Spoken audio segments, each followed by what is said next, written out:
hum da hum dum dum hum hum da dum hum dum die hi. Hello, fellow Disney Plus watcher. I'm excited to talk with you about Disney Plus today, but I'm not alone. Hey, everyone. I have someone next to me, a good friend of mine. Maybe you have heard us before talking about the Book of Boba Fett because this is our fourth collaboration together. Yeah, why it's the third episode, I know, but we did the predictions video last Saturday. I think I uploaded it Saturday. Yeah. So if you like these kinds of conversations, we do love to hear your feedback. And just want to say thank you for. I know these videos are longer. Thank you so far for everyone who has been following along and enjoying our conversations. Yeah, thank you for your patience. Yeah. So episode 3, The Streets of Mos Espa is the title. I'm dying to talk about it. By the way, just wanted to say you left your notes on last week's episode on the desk. Oh. And I looked at them and I saw you titled it Cobra Fett episode 2. Man, I just wanted to say this is my intro, man. I just wanted to say this. That's hilarious. Cobra Fett. The samurai influences were all there in that episode. Also in this one, we're going to talk about that. So that was really funny. Yeah, it was a reference to Cobra Kai. I know. And that's also a Karate Kid show. Yeah. Very samurai-driven show, right? Well, yeah, karate. Well, it's not samurai, not really, but it's influenced, I guess. Yeah, it fit the episode. I love that title. Speaking of samurai, there was some in the flashback sequence this week. Let's talk about that one first. I said last week, I love the flashbacks now after the second episode way more than the main story because the main story didn't really pick up yet. But the flashbacks, they give so much more character development, so much more of Boba as a learning warrior, learning his way through Tatooine. And we got a little bit of that, but we got way more of the main story. So just let's talk about that little flashback segment first. Mini. Well, first of all, I was right. You were right. In the predictions. I predicted they would all die. Now you have to check it out. Well, I have to say, we didn't see the kid. Maybe the kid is alive. The kid. We saw no body of the kid. No, we didn't see everybody in the shots. But so maybe they took prisoners. Or maybe a few survivors they ran off. Maybe. But I think the message is quite clear. He's taking a lot of experience from the Tuscans with him, but the Tuscans are now done. And you predicted that. You predicted that. Okay. And so early into the show, I thought these guys are gonna be a big part of the flashbacks going forward. I was wrong. You were right. I love the Gregorian music under the scene where he found that all his friends were dead, and I love the atmosphere of it. Very different from Mandalorian, doing stuff like that, and I love the Gregorian singing under it because it gave a more biblical. Yeah. I love the biblical aspect of it. Yeah, Boba Fett is kind of a biblical show. Because what was the first episode? The name of the first episode? The first episode was called "Stranger in a Strange Land," if I'm correct. Yeah. That's also a very biblical sentence. I guess it's a reference to, or I read something about it, or Moses or Jesus.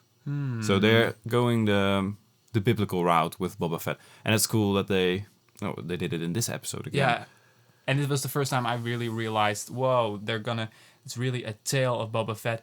And that's interesting. If we look at the title, Book of Boba Fett now, it's kind of the Bible of Boba Fett, the book. Yeah. That's my association too. So very interesting. And I like that you added that. These episode titles are also a bit longer and more descriptive than the episode title of Mandalorian. Mandalorian was the soldier, not the soldier, the marshal, the tragedy. This one is just Stranger in a Strange Land. Chapter Stranger in a... More poetic. Yes. What I really liked was the shot where he was sitting on the bantha. Really beautiful. It was a wide shot. Yeah, sitting on the bantha. Loved it. Only thing I thought was, why didn't you take the speeder? Because of beautiful cinematography, but yeah. Yeah, but if he took the speeder, he would be back faster.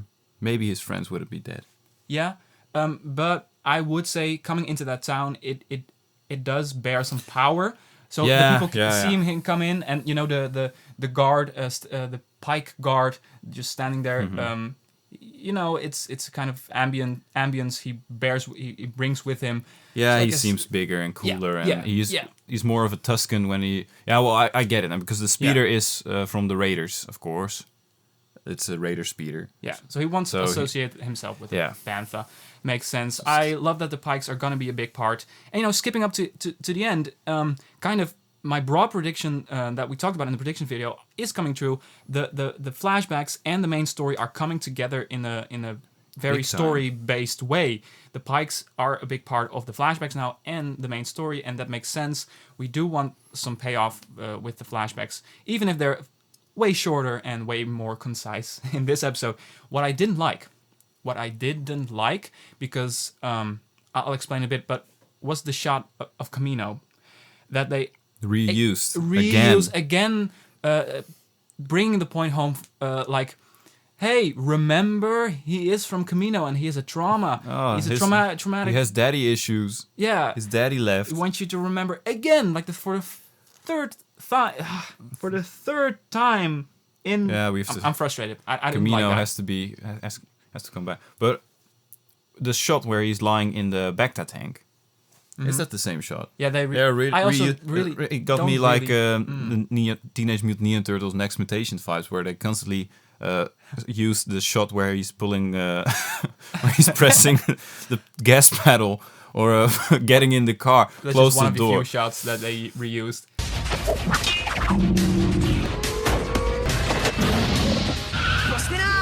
Yeah, every time the same shots, every episode, and that's with the Bacta tank. They reused it probably, but yeah, the flashbacks. Yeah, I'm not a fan of that. I was kind of, in a way, happy that that this episode wasn't mostly flashback, because we got more of the main story, because we were less interested in the main story last week, and more interested in the flashback story, and I'm now more of. Not more interested in the main story, but equally. Yes. So I guess they have the balance now. They have the balance like the Force. And they're catching us up. You're right. Yeah. And then the flashbacks were really short this week. And he was going. He was just going away in the Bantha. Beautiful shot going into this town. We saw the character with the little droids. What was her actress? Amy Smart. Oh, Amy Sedaris. Amy Sedaris' character can't. Well, the curly woman with the little droids. I can't remember her name. Pit droids with the pit droids. And thank you for bringing it up, because what is also interesting, the stormtrooper helmets on the little spears. Yeah. They were setting that up, so now we know exactly the point, that because we remember that image from The Mandalorian, the 5th episode of season 1. So that was maybe. It wasn't necessary, but it was kind of fun. It was, I see moment. So yeah, I thought maybe we would see another character. I thought maybe it was enough. It was more than enough. Yeah, but maybe because is Grief Karga from the same town? No. Grief Karga is. No, I just want to see Grief Karga. By the way, we both laughed when Boba entered and the Pike leader started to talk. He was really awkward. Please sit down. I'm sorry. Yeah, he was sitting really, really weird. Like it was like he wasn't comfortable at all. And his face is so stupid. It's like a stupid fish. It's like the singing fish, you know. You have like this plate, and when you press the button, the fish head like turns to you, and he starts singing. Do you remember that thing? No, you have to. No. Well, I'll he will show a picture, a video in the. And you have that. When I was a kid, you always had like that fish in the. When I was buying fish to eat, you always had the fish in the restaurant, and you press the button, and it was like, "Don't worry, be happy." That's the song he was always singing, and there's also a scene in The Sopranos where he gets like the singing fish for a present, and you have to see The Sopranos. So I still it's still not a have spoiler. to.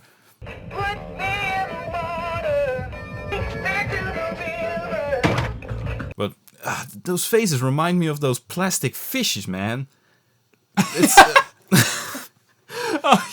You're doing this movement with your hand. Nobody can see this. It's just okay. Okay, but I do like it. I like that. He's not threatening at all. No, I don't care. You know why I don't care? I love that I'm laughing my ass off during this show while still taking it seriously. I'm so invested. They're putting millions of dollars you're spending. Yeah. You have this fish head. Oh, God. Yeah. But yeah. Continue. Just to conclude our thoughts on the flashbacks. It was cool. It was good. It was short. I loved the goodbye for Boba and the Tuscans mostly because of the music, because it made me realize how biblical this story is getting. Oh, he was burning the little stick. I remember. That was the stick from the kid. Maybe the kid is dead. That he got beat up. Yeah, maybe he is dead. I think the message is they're dead. They're done. This plot point is gone. Yeah. Shall we move on to the main story, the main Yes. stuff? Okay. Yes. It's because that is exciting. Starting a lot. If it's starting with Matt Berry droid. Yeah. Our favorite droid. 8D8. I looked up. Oh, his name. 8D8. But let's keep calling him Matt Berry droid. Matt Berry droid. He was a lot in this episode. Yes, it was. He had the most screen time of the whole series. You know what I forgot the first time I heard him. The first time I heard him talk in the first episode, before we realized it was Matt Berry. Mm-hmm. It reminded me so much of Google Translate. The way he said this episode, "Apologies, Master Fett." You know, it was so Google Translate. I don't know. He was born to voice a droid. Yeah, maybe Matt Berry. Apologies, Master Fett. Maybe. Wow, a gun. But what department is this? Some sort of homosexual department? No, but about the first scene, I love that they explain a little bit more. This is how the town is divided. I do have to see it one more time to really get. It was a lot of information to take in about this. The Trandoshans are ruling here. Yeah, and well, the Trandoshans are the Bosk creatures, right? Yeah, the lizard. Yeah. Because you saw them a lot in the first episode. They were like sitting at a table and watching Boba. So. And that's kind of new. And they do have a stake in the... And I think there's only one little scene from the trailers we haven't seen. It was in the first trailer, but when they're all sitting at the table, the Trandoshans, dining. And I think it's building up to that, and I think we're going to see that in episode 4. But I do have to see it again to really get my head around how it really works. But you have the mayor and the power and the powers of the Trandoshans and all these sections. And what was the third? The way that's divided, I don't really get yet. I don't really get it. No. Yet. Maybe but it's... Eventually they were like, okay, well, the mayor's working together with the Pikes. So, and the Pikes have the rightful claim to the Crime Lord throne or something now? It does. We're going to see in flashbacks probably how that played out. Why they're now capable of taking over Mos Espa and stuff, and that. Yeah, I don't know. You might see Bib Fortuna again. No, he's dead. Yeah, but in the flashbacks, he isn't dead. Oh, maybe. Yeah, because he's a pussy. So let's move on because. Where does it started with the guy with the water? Yeah, the vapor farmer. He called himself. Played by Stephen Root, by the way, a pretty cool character actor from Office Space. Have you seen Office Space? I don't think so. Well, he's really cool. He has always like little small parts in or movies or shows, but he's also really good for him. He's in Star Wars. He's funny. He's funny. Yeah, I wasn't sure about the biker gang at first. No, I'm not sold. I was a little bit turned off, but it kind of turned around for me in the end because they had some cool stuff to do, and there were some. Yeah, they were cool, kind of, but they're not really they're not really Star Wars. No, exactly. They feel like because they have like modified arms and eyes and they took droid parts and modified it with their body. So it's really cyberpunk. Yeah, it's really Alita Battle Angel. Exactly, and manga. The typical Japanese anime. Yeah, the cyberpunk. I don't know if you know the game with Keanu Reeves. I heard a lot about it, but I'm not a gamer, so... No, but it's the typical genre cyberpunk where people like to modify their body with the robot parts. Mm-hmm. For they felt out of place for some reason. Yeah. The Vespa scooter thingies were way too colorful. I don't know why. Yeah. No, And it threw me off at the beginning. Yeah. he but was later, really really British. But Alright, governor. Yeah, but the action sequence at the end was really, really, really, really cool. But I love the Major Domo character. The Twi'lek guy. Twi'lek, yeah. He's starting. I'm not kidding. He's starting to become one of my favorite characters and my favorite comedic character. Well, he is a comedian. Great. Yeah, in real life. Yeah. So and there's a lot of people that don't like him. That don't like that acting is not part of Star Wars. But I love the flavor that he brings in, the kind of royal. We talked about this earlier last week. The kind of royal undertones that it gives to the show, and it's not really a classic Star Wars, but it fits in for me way more than these colorful Vespas do. He fits in perfectly. But I'm starting to like these. Yeah, the biker kids. I don't know. I'm starting to like them just because the action sequence with the Major Domo was really riveting. I was on the edge of my seat. It was cool. It was funny. It was mostly funny. And I realized during the action sequence, they were not going that fast, but it was fist pumping. It was heart-beatingly cool, and I'm on the edge of my seat. Yeah, and the streets were really narrow, and there were all people and droids crossing. It was riveting because of the surroundings. Exactly. And not because of their speed, and they were kind of going pretty slow. So that. Oh yeah, of course. And the I guess it was the yellow Vespa guy. He drove through a painting. Yeah. And good if catch. I checked it correct, it was Jabba. That's easy to see that it was a painting of Jabba on his throne, I think. But was it a Ralph McQuarrie concept art? Because it really looked like a Ralph McQuarrie concept art. The guy who did the old Star Wars concept art. We have to look out for that. Yeah, it really looked like that. Nice catch. Maybe not. Maybe not. Maybe it was cool. Shame that the painting broke. And what do we think of Danny Trejo? And the Rancor. I was really happy to see Danny Trejo. I'm always happy to see. He fits in the Mafia. Yeah, I'm always glad to see Danny Trejo. Because Danny Trejo, I don't know. He's just awesome. I don't know why. He's such a weird. He always takes these really weird acting gigs. I mean, Machete is weird as fuck. You have this movie Bullets of Justice. It's like a really gross B movie where pigs took over the world. He's now even a part of the new Far Cry game where you have to protect him while he makes some tacos or burritos or something. You have to shoot all those villains around him and he's just cooking on his barbecue. He's doing everything now. So I was really thinking, is he gonna play a bigger part? Or is he just standing there next to the Rancor just to be cool and just to be Danny Trejo? But he is getting... he's coming back. He's gonna train Boba and the Rancor. And I really like that because you see in Return of the Jedi, there after Luke kills the Rancor with the gate, one of the guys from Jabba, not the Gamorrean guard, but like a human, is crying because of the Rancor died. He's really crying. I don't know if you remember that. In the background or something. No, he's really running up to the Rancor and he starts crying.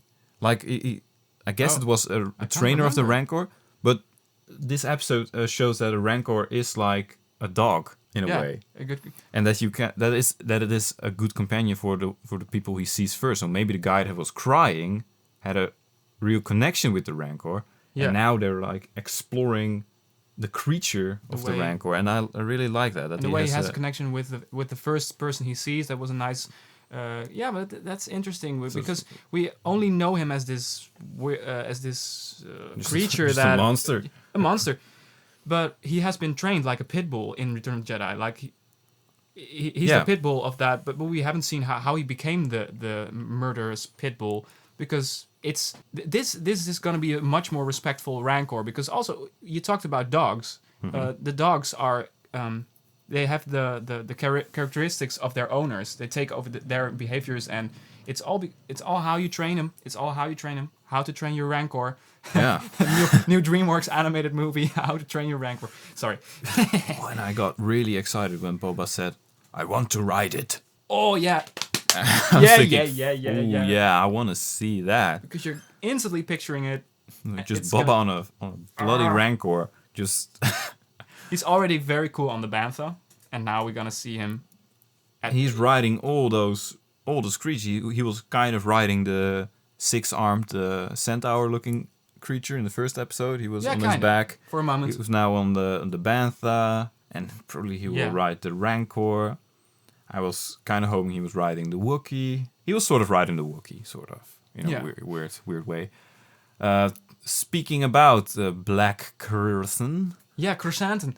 We didn't know he was Black Chrysanthemum. I didn't know the character because he was an obscure character in the comics. Yeah, in the comics. That actually worked with Boba. He worked for Darth Vader in a way. And he also fought Obi-Wan, so maybe he will... It will interconnect with the Obi-Wan Kenobi Well, show, maybe Obi-Wan will meet him in the show, because it's before this. I guess he met Boba in the comics. Yeah, I'm not sure. They did. They worked together at some point, but that's all... Yeah, but the show doesn't really let us notice that, in a way. So it doesn't matter hey, old buddy. To this show. So this show, which is kind of good, I think. We don't have to have read these comics to understand. No, I like that. You know what I didn't like about it? I like comics, but not that too, they... kinda, that it doesn't have to be... I don't want it to be canon or something. But I didn't like the Chrysanthemum how we left him. I'm struggling with him. I really like the surprise of we get this cold open. We just had a flashback, and whoa, there he is. It's pulling him out of the Bacta. Yeah, and the Bacta just floods over it. Like weird it fluid. was so good. The fight scene was riveting. Boba was really vulnerable because he was in his undies. Yeah, he didn't have his armor. We have to see our heroes in vulnerable places. Yes. Yeah, because that was really cool. I like that. And you laughed. I heard you laugh when he came back. When the fight was over, Chrysanthemum was trapped in the Rancor pit, and he just in his robe. Yeah, like, his robe. It was really. This Temuera Morrison is so cool and funny at the same time. I don't know. Yeah. And that rope, it was really a samurai rope again. Yeah, he was really a samurai. He is a samurai in a way. And the fight scene reminded me of the fight scene in the movie Eastern Promises by David Cronenberg, where the main character is sitting in a bathhouse. And he's completely nude, and he's just chilling. And suddenly, two guys from the mob want to whack him. So they start a fight with him with knives. Those two guys have knives, and he's just there naked. That was the most gross and most vulnerable fight scene I've ever seen. It reminded me a little bit of this because he's in his underwear. This Wookiee warrior he has big claws, he has weapons, he can cut everywhere he wants. He doesn't have any armor. So it makes it extra exciting that he was kind of nude. Okay. Yeah, true, but I did really like that, but I didn't like where we left him, where we left Chrysanthemum. Oh, he's just running away like a little kid. Yeah, like a character in a video game. I'm not very easily, I'm not gonna, I'm gonna use the word. I was slightly, don't take it lightly, please. I was slightly offended. That he was running away? That he was just... Okay, that was the Black Chrysanthemum Goodbye. Gladiator. You can have him back. The Jabba's cousins told him, you can have him. And he just disposes of him. Go play in the desert. Go play in the sandbox. Like the really big sandbox right here. I really didn't like it. He might return, I guess. Or Black Chrysanthemum will be like a character who shows up in all different kind of shows, You never know. Yeah. He will be the new, our new favorite Wookiee. Well, yeah, Chewbacca will forever be. But that just in episode 2, we saw him like this very threatening. I mean, I didn't know the character, and I still gasped in awe of how he looked and how menacing he was. And that magic was just right after the fight scene was gone, and he wasn't the gladiator that we were promised because. The Jabba... Why am I blanking on the creature's name? What? Hutts. The Hutts. The Hutts, thank you. They didn't care about him. Boba didn't care about him. Oh. So it was kind of a weird scene in the end. I thought it was stupid. I really thought that Boba would like to say, so, hey man, you want to join my team? Yes. So that would be cool. I want him to join the team and not really exactly, well, maybe I'm going to like them, but these motorbike gang, youth, cyberpunk... Yeah, I like Chrysanthemum more to be on the team. Yeah, and I like a team that's like really different. Like, what's the name there? Well, you have the Gamorrean guards, you have Boba, you have Fennec, and then you have a Wookiee. It's a really diverse team. I like diverse teams. Like in zombie movies, you always have the people who are like coming together, and they didn't choose each other. There's like a weird pack, connect. The unlikely ensemble. The unlikely ensemble, exactly. And the unlikely ensemble. I like that. We have that. Because that was Star Wars, the originals. I do have to remind you, we have that with these cyberpunk biker gang. Yeah, but they feel so generic. I don't know why. Yeah, they will grow on me because I already like them a little bit more at the end of the episode than at the beginning. But at the beginning, I was like, no, please. I don't want them on the team. You know, I'll actually say the weirdest shot in this episode was when Boba and Fennec were going to see the mayor, and they were walking like really cool in on the streets, and right behind them were these gang with these very colorful. It didn't look striking to me. It looked the colors wrong. are way too. The colors are off. I don't know why. It is. That's the problem. They feel too, in a way. They feel too clean.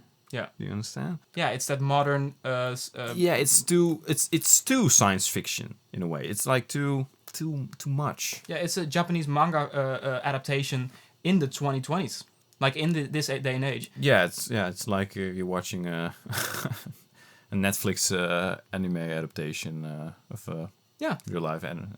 And that doesn't always work. I do love the fact that every week we can find new genres and new influences in this show, like the biblical stuff and samurai the samurai stuff, the and the manga stuff, the Japanese manga stuff. I like that we're gonna that this is a show that we're finding these influences as we go. I like that about it, but I'm kind of on your side. I love the Witches of Dathomir name drop. Mm-hmm. What was the context again? Remind me. Why was the the Witches of Dathomir? Did they write Rancors as well? Yes. Wow. And we never saw it in the Clone Wars, and now I regret. I want to see that. Yeah. Why didn't they show? Nah, whatever. Because they come up with it now. But the image of it is striking. Like the image of anybody riding a Rancor is striking to me. Is cool to me. Yeah, and especially if it's a witch from Dathomir. Dathomir is like a really rocky planet, right? No, it's if I'm not mistaken, it's like it's a burned up tree planet, red, foggy. Yeah, it was place. Really rocky. Not really. Well, the Darth Maul guys are also from there, right? Yeah. Yeah, and if you play if the game Jedi Fallen Order, you can travel through to Dathomir, and it was really rocky. But there was just a different part of it. Yes. Of course, maybe there are woods. I haven't seen all of the Clone Wars. Yeah. Anything else? No, not good, really. Good setup for the next episode. Yeah, a lot of pikes are coming to Tatooine. So there's a war, and Boba said we'll be ready. So I hope that means new bounty hunters getting in touch with old friends. Yeah. And foes, maybe. Yeah, I didn't even think about that, but maybe he will contact some old friends now. Yes. Just calling them. Hey man, we haven't spoken for a long time. Bit of a tight spot here. Can you help me out? Hey, I know this is awkward because I had sex with your girlfriend, but You know, in an interview last week, I don't know, one of the show creators talked about this, and they said that the last 3 episodes are gonna blow our minds. So maybe he will. I read something about a big ass cameo. Yeah, Temuera Morrison was like, there will be a very big cameo, Luke Skywalker. Oh yeah, it was Temuera Morrison, which was the interview. And it will be bigger than Luke Skywalker. So what will be bigger than Luke Skywalker? So that's our surprise. But I don't hope I hope they spread it a little bit. I don't want to wait until the last episode where bloody Cat Bane or something. But that's not big enough. Did he really say that? I can't remember. I read it somewhere. Bigger than Luke Skywalker? He's just hyping. Yeah, because they're always hyping. But Cat Bane would be bigger than Luke Skywalker. No. Not in the context of the show, no. But Luke Skywalker, we already seen Luke Skywalker. Yeah, but I a was lot like, of times, with and Luke Cat Bane is like, whoop. You know what? Actually, during the finale of The Mandalorian, we're digressing a bit here, but I was just, oh my god, is it going to be Ezra? That would be really big. And I was, even when I saw his glove, I still was in denial while watching it. Oh my god, is this going to be Ezra? And the possibility was just not there for me to even consider that it would be Luke, because that was just so out of this world of a possibility. So no, I disagree. I think Temuera Morrison is kind of overhyping it, because I don't see how he wants to sell the show, of course. But if, for instance, Alden Ehrenreich's Han Solo appears, is that a big ass cameo? Not bigger than Luke Skywalker, because that is in the realm of possibilities. Okay, And what is bigger than Luke Skywalker? You know, what could be bigger? Something like Darth Plagueis coming back, or something like really grand. And that we don't know Darth Plagueis. It wouldn't fit. It wouldn't be. But it wouldn't fit. It wouldn't fit. It has to be a really big surprise, and not something like Darth Vader or something. That would be less of a surprise. Maybe even Obi-Wan's already dead. Overall, love that we got new influences. The biblical stuff. The flashbacks were shorter, but we're catching up with the main story. The Pikes are really important, and it's great that we get to see in the flashbacks how that's going to be. They're really going to intertwine, no question. We're iffy on the biker gang. I'm starting to like them a bit, but their colors are too bright. They're too much cyberpunk. Oh yeah, one more thing. I was so hoping, because one of the Gamorrean guards got injured, and I was already pumping my fist. Yes, let me see a Gamorrean guard in the back to tank, like with the little tube on his mouth. Oh, and naked. Show that. Very big missed opportunity. Yeah, it would be really funny. Maybe it wouldn't even fit. Like, too fat. Like the have to push him like really. You get stuck in the tank. Yeah, you will heal. So that's my final little thing I hope to see in the episode. Any more thoughts? No, it was a solid episode. I liked it. Which one wasn't did you as like good? More? Second or third? The second one, I guess. This me one too. felt, I don't know, it felt really short in a way. Yeah, it was. It ended really when he was saying, "Well, we'll be ready." I was thinking, okay, maybe another scene, please. Maybe hype us up, and then I didn't think so. It ended. It ended. I didn't have a problem with the length. I don't want it to end. I just want to look at it for hours, I guess. I'm thinking, we're thinking about wrapping this up. Did you like this video? Do you like these kinds of lengthy discussions? Then make sure to give that a click. Thank you so much. And, you know, if you're new, the wrap button is familiar, right? You can click it if you want. Hey, I had a lot of fun. I hope subscribe, comment. You know, join the community. I never said join the community. I like that. Ooh. Okay, for now, have a wonderful day and see ya. Ciao.